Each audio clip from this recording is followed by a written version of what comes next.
आज समाज के कुछ ऐसे मुद्दों को हम आपके साथ में साझा करने जा रहे हैं जो कहीं न कहीं हमारे ही हिपोक्रेट होने को, हमारे ही दोगलेपन को दर्शाते हैं।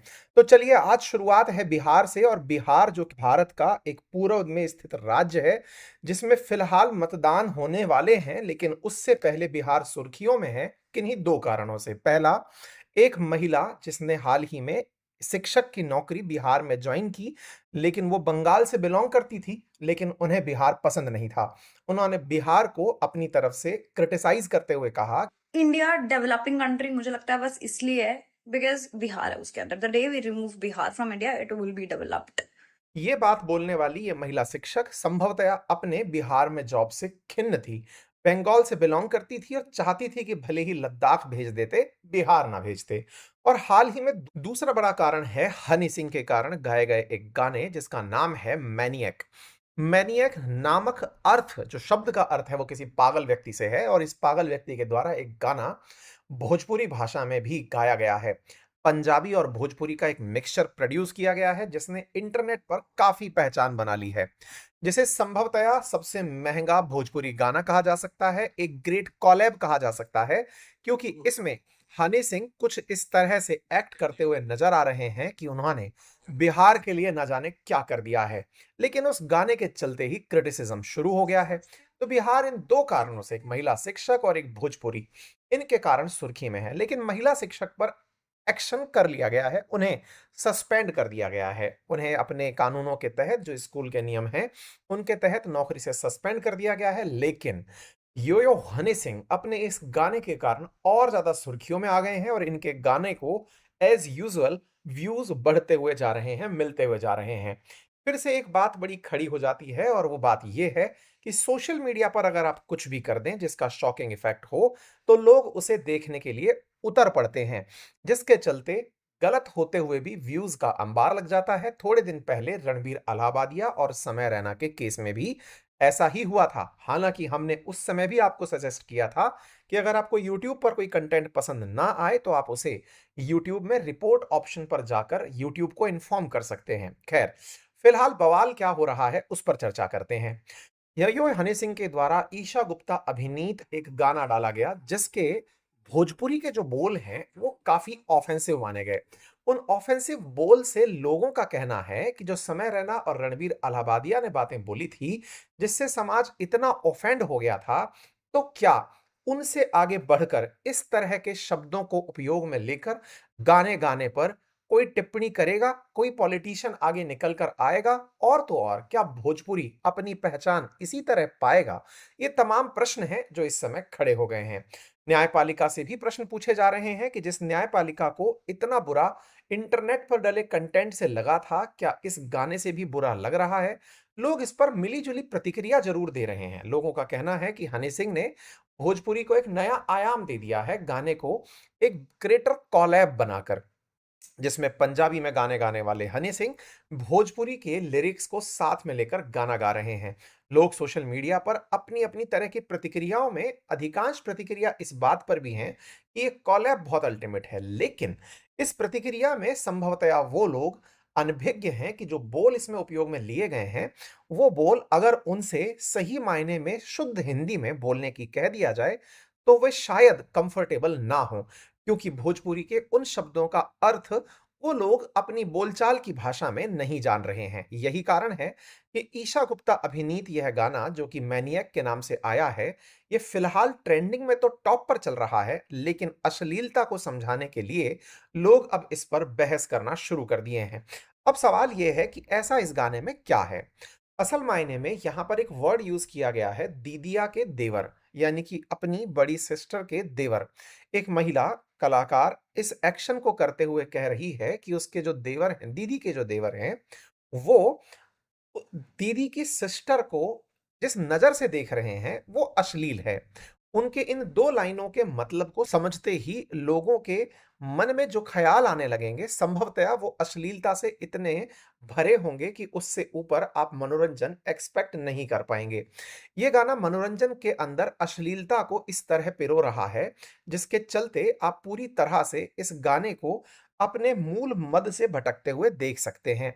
इस गाने के अंदर शब्द है जिन्हें मैं यहां पर बोल करके सुना देता हूं, और वो शब्द है, दीदिया के देवर चढ़ल बातें नजरिया, दीदिया के देवर चढ़ल बातें नजरिया।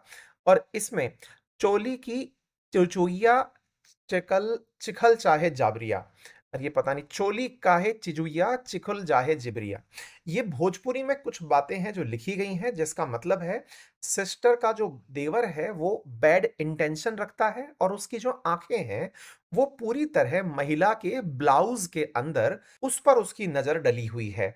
मतलब यहां पर कहने का अर्थ ये है कि महिला के जो अंत वस्त्र हैं और उन अंतः वस्त्रों के भीतर जो शरीर के अंग हैं उस पर दीदी के देवर की नजर है। शरीर पर इस तरह की बेहुदा टिप्पणी से लोग बड़ा ही ऑफेंड फील कर रहे हैं, जिसके चलते लोगों की प्रतिक्रियाएं काफी ज्यादा हैं, और उनका कहना है कि क्या देवर की नजर अपनी दीदी की बहन के चोली के भीतर जो शारीरिक अंग है उस पर इस तरह टिकी है, और उसका उपयोग करने के लिए भोजपुरी का उपयोग करना कितना सही है।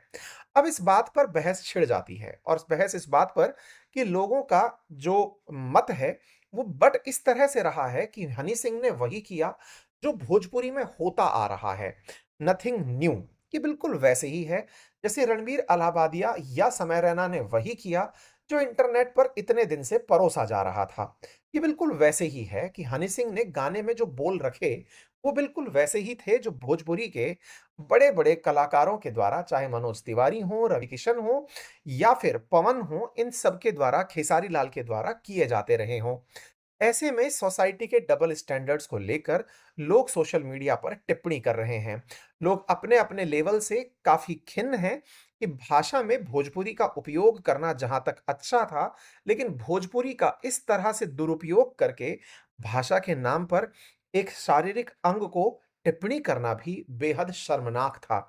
मतलब यहाँ पर लोग दो तरह की प्रतिक्रियाओं में हैं कि हनी सिंह, इसने लगभग 150 से ज्यादा गाने सिंगल तय गा दिए हों, इसमें जो सिंगर हैं जो हनी सिंह के साथ महिला गाना सिंगिंग कर रही हैं, उनसे जब इस विषय पर पूछा गया तो उन्होंने कहा कि उन्होंने केवल एंजॉय के लिए ये गाना बना दिया है।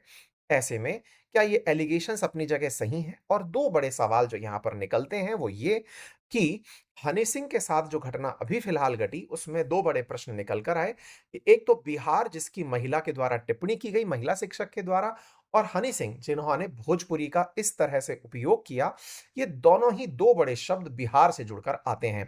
बात हो भोजपुरी की तो भोजपुरी असल मायने में बिहार, पूर्वांचल और तराई रीजन में बोली जाने वाली वो भाषा है जिससे बिहार के लोग काफी ज्यादा कनेक्ट करते हैं। तो बिहार की छवि इतनी ज्यादा जो गिरती जा रही है या गिराई जा रही है, इस पर अब तीव्र चिंतन की आवश्यकता है। अगर बात हनी सिंह की हो तो हनी सिंह ने कुछ दिनों पहले ही अपने एक टीवी इंटरव्यू में कहा था कि मैं अगर कोई भाषा उपयोग करता हूं तो वो गलत लगती है, लेकिन मुझसे पहले गुलजार साहब ने अपने गानों के अंदर जो शब्द यूज किए उन पर किसी की कोई टिप्पणी नहीं थी। गुलजार साहब ने बीड़ी जलैले जिगर से पिया, जिगर में बड़ी आग है, जैसे शब्दों का उपयोग किया तो लोगों ने उस पर टिप्पणी नहीं की। वहीं दूसरी ओर जुबां पे लागा नमक इश्क का, इस तरह की बातें बोलने वालों पर कोई टिप्पणी नहीं थी, लेकिन जब मैं बोलता हूं तो उसमें लोगों को दिक्कत होने लगती है। गुलजार साहब, बीड़ी जलाई जिगर से पिया, जिगर में बड़ी आ गए। फीमेल आंसर, फीमेल सिंगर गा रही है। गुलजार साहब लिख रहे हैं 400 लोगों के आदमी, गंदे गंदे लोगों के बीच में एक एक्ट्रेस डांस कर रही है। बहुत कुछ ऐसा। अब ये इस बात पर खुलकर सामने आ चुके हैं कि मेरे बोलने पर इतनी दिक्कत क्यों, जिन्होंने पहले कर दिया उनसे कोई परहेज क्यों नहीं। इसका मतलब फिर एक बड़ा प्रश्न है कि भारत में चोली के पीछे क्या है, या फिर खड़ा है जैसे गाने क्या आने वाले समय में भोजपुरी के गिरते स्तर के लिए एक डिफेंस बन जाएंगे। ऐसा मैं इसलिए कह रहा हूं क्योंकि बिहार वर्ल्ड की लार्जेस्ट ओल्डेस्ट यूनिवर्सिटी रखने वाला राज्य है। बिहार जहां पर ओल्डेस्ट टेम्पल मुंदेश्वरी उपस्थित है, जहां गौतम बुद्ध अपनी पहचान पाते हैं, जहां से आईएएस आईपीएस भर भर कर निकल कर आते हैं, जहां पर सिखों के गुरु गोविंद सिंह ये 10वें और आखिरी जो गुरु हैं उनका जन्म होता है, चाणक्य जिसकी नीति की चर्चा पूरी दुनिया करती है, भारत के फर्स्ट प्रेसिडेंट राजेंद्र प्रसाद जहां से आते हैं, आज वो बिहार इतनी अच्छाइयां रखने के बावजूद अपनी भाषा और अपने लोगों के कारण क्यों इतना ज्यादा लोगों की नजर में टारगेट हो रहा है? इसके पीछे हनी सिंह के केवल दीदिया के देवर को ही जिम्मेदार ठहराना कितना उचित है, इस पर भी चर्चा होना आवश्यक है। जब आप केवल इस लाइन को लिखकर इंटरनेट पर सर्च मारते हैं, तो आपको ना जाने कितने सारे यहाँ पर वीडियोस या गाने मिल जाएंगे, और जो विशेष रूप से बिहार के काफी फेमस सिंगर्स के द्वारा, एक्टर्स के द्वारा परफॉर्म किए गए हैं, जिनमें खेसारी लाल यादव हों, पवन कुमार हों, इनके भर भर के ऐसे गाने हैं जिन्हें अगर आपको सही मायने में अर्थ बताकर गाने के लिए कहा जाए या सुनने के लिए कहा जाए, क्योंकि भोजपुरी संभवतया आपको समझ में इतना तेजी से ना आए, तो आप खुद भी उनकी मर्यादा में महिला की इज्जत को तार-तार होते देख सकते हैं। यहाँ पर बार-बार लोगों के मन में एक ही प्रश्न आता है कि ये जितने भी शब्द उपयोग में लिए जा रहे हैं, वो शब्द कहीं न कहीं महिलाओं की इज्जत तो गिरा ही रहे हैं, लेकिन लोगों के मन में भोजपुरी का स्तर भी गिरा रहे हैं।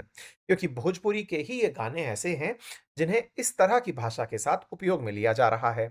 हाल ही में रणबीर अलावादिया और समय रैना के केस में हुई कंट्रोवर्सी में सांसद रवि किशन जी को भी लोगों ने काफी सारे सवाल पूछे थे, क्योंकि उनके द्वारा भी एक अभिनीत गया गाना था जिसमें वो लहंगे को रिमोट से उठाते हुए बताए गए थे। इनकी टिप्पणी समय रैना और रणबीर अलावादिया पर जब आई, तो लोगों ने इनसे यह प्रश्न किया कि आप संस्कृति पर टिप्पणी तो कर रहे हैं, लेकिन आपने भी संस्कृति के लिए कुछ बेहतर कंट्रीब्यूट किया होता, तो आपकी जिम्मेदारी से लोग जरूर प्रभावित होते। ऐसे में लोगों के द्वारा इनकी टिप्पणी और इन तमाम बातों पर मेरा एक ऑलरेडी सेशन है, जिसका मैं लिंक कमेंट बॉक्स में पिन कर दूंगा, और यहाँ साइड के सजेशन में भी आपको वो दिखाई दे जाएगा। क्यों पिछड़ा बिहार, इस पर ऑलरेडी हमने एक सेशन किया हुआ है, आप जरूर जाकर उसे देखें। बिहार को जो दी गई गाली है, उस पर और भोजपुरी पर लोग तमाम प्रकार से अपनी चीजें रख रहे हैं। सबसे बड़ी बात बिहार की तरफ से जो रखी जा रही है कि बिहार के बारे में इस तरह की इमेज बनाना गलत है, जहां दुनिया का सबसे बड़ा वाईफाई जोन हो, जहां पर लोग आईएएस और बैंक के अंदर भर भर के निकलते हों। मगध के नाम से जाने जाने वाला बिहार अपनी राजधानी पाटलिपुत्र के कारण दुनिया में पहचान रखता हो। महात्मा गांधी जी ने भी चंपारण आंदोलन की पहचान बिहार से पाई हो, और आर्यभट्ट का जन्म जिन्होंने शून्य की गणना की, शून्य की चर्चा की, वो भी बिहार से अपने आप को पहचान दिलाते हैं। बॉलीवुड के बड़े कलाकार हों या फिर बढ़िया भोजन हो उत्तर भारत का, या फिर पर्व में छठ महापर्व हो, ये सब बिहार से अपनी पहचान पाते हैं। तो आवश्यकता है कि बिहार के विषय में मखाना हो या फिर बिहार की मधुबनी पेंटिंग हो, इन सबको पहचान दिलाती सरकार अब भाषा के स्तर के लिए कोई मर्यादा तय करे। अदरवाइज आने वाले समय में किसका गुनाह बड़ा है, इस पर टिप्पणी करते करते लोग अपनी गलतियों को बढ़ाते चले जाएंगे, और ऐसे